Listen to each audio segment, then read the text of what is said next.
Seorang pemuda terlihat sedang berlari ke rumah dengan wajah yang panik.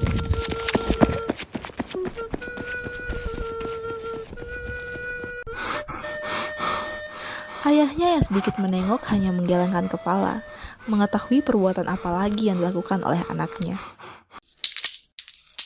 Manik Angkeran namanya. Ia dibutakan oleh judi hingga tak mampu membayar hutangnya. 1000 sayang harta sang ayah Begawan Sidimantra yang selalu digunakan untuk membayar hutang taruhannya kini tak cukup lagi. Begawan Sidimantra menghela nafas panjang dan dengan terpaksa mengambil gentanya di dalam kotak lalu meninggalkan rumah.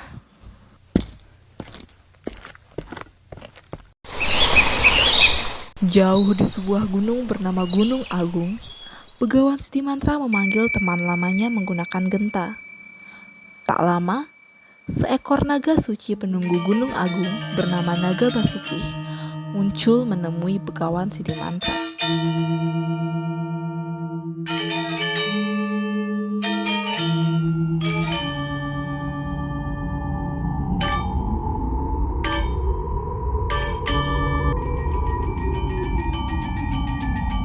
Naga Basuki memberi emas dan beberapa harta berharganya kepada Begawan Sidimantra guna melunasi hutang Manik Angkeran.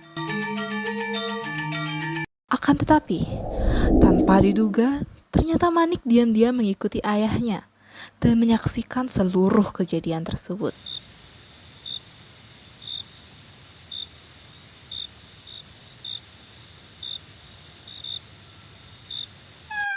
Meski hutang-hutangnya terbayar lunas, Manik merasa bodoh bila ia melewatkan kesempatan ini. Dia harus mengambil kesempatan ini. Semuanya, ambil semuanya.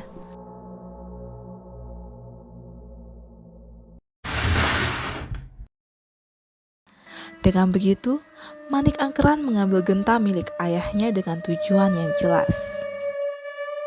Suara langkah kaki Manik terdengar jelas di malam yang sunyi.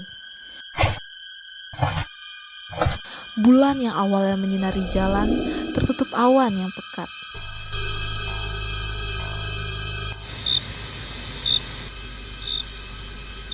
Dan hewan-hewan malam pun berhenti berbunyi, seolah memberi pertanda bahwa suatu hal yang buruk akan terjadi.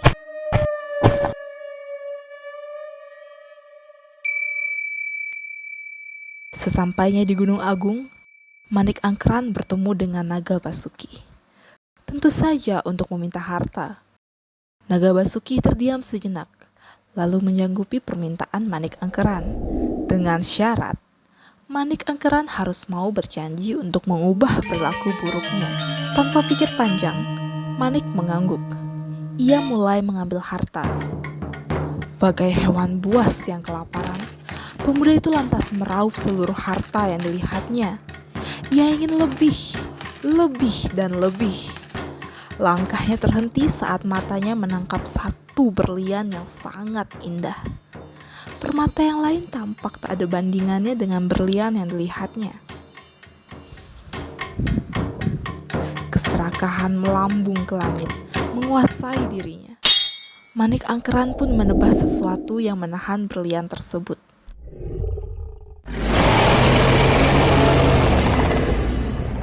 Mata Naga Basuki membelalak. Ia sangat murka. Rupanya, sesuatu yang ditebas oleh Manik adalah ekor dari sang Naga Basuki.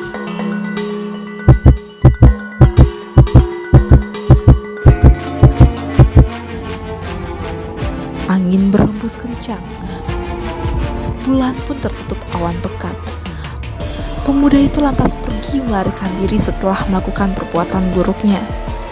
Manik kabur dengan hanya meninggalkan jejak kakinya.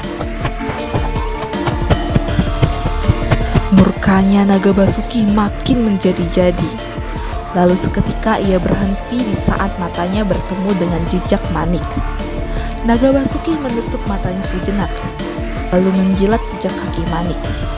Cahaya api memancar, membara, menapak tepat di jejak kaki sampai akhirnya api itu sampai kepada Manik.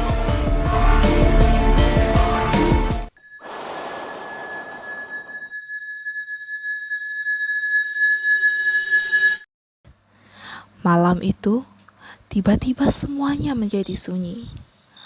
Manik pun terbunuh.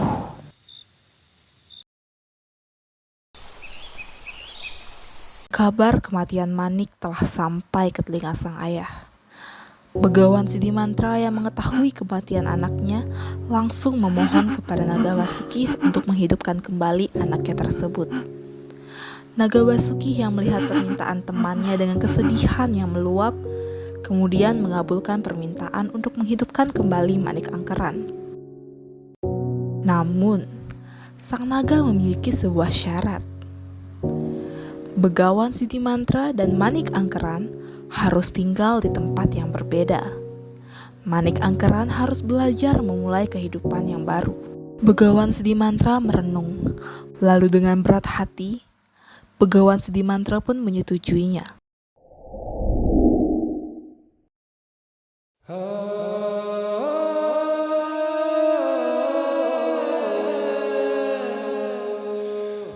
Setelah Manik Angkeran hidup kembali, Begawan Sidimantra memeluknya sebelum kemudian pergi.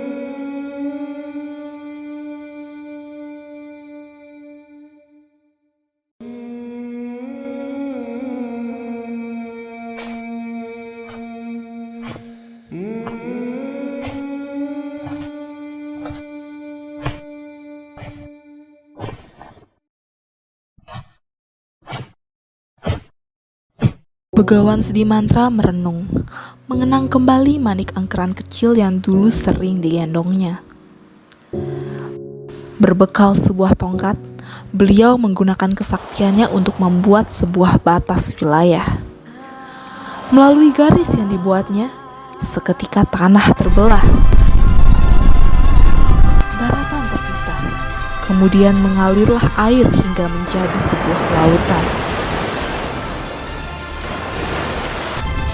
Hingga terbentuklah sebuah selat yang sampai saat ini dikenal sebagai Selat Bali.